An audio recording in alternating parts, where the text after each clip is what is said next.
ማልቀሳችሁን ትታችሁ እየየን ትታችሁ እስኪ በእምነት ጸልዩ። እግዚአብሔር አንድ ቀን ወደ እናንተ ዘንበል ይላል።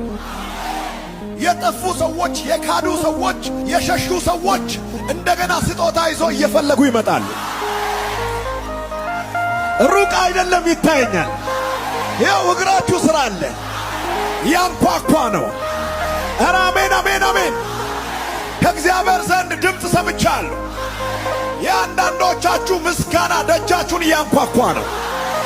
የአንዳንዶቻችሁ ምስጋና ደጃችሁን እያንኳኳ ነው። ቆፍሬ ባገኘው ምንጭ ላይ ጠላት መጥቶ ቢከራከርም ጸልይ። ለቀ ወደፊት እየተጠጋም ጸልይ። ተስፋ ሳትቆርጥ ጸልይ።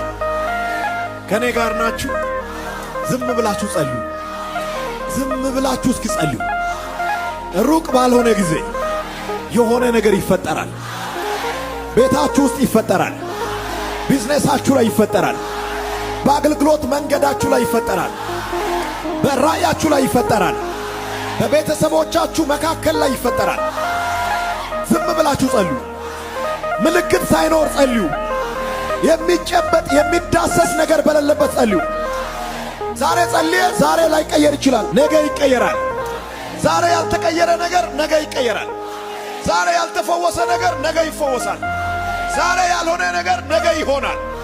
ዛሬ ያልተከፈተ በር ነገ ይከፈታል። አንደኛ ሳሙኤል ምዕራፍ 1 ቁጥር 6 ላይ የእግዚአብሔር ቃል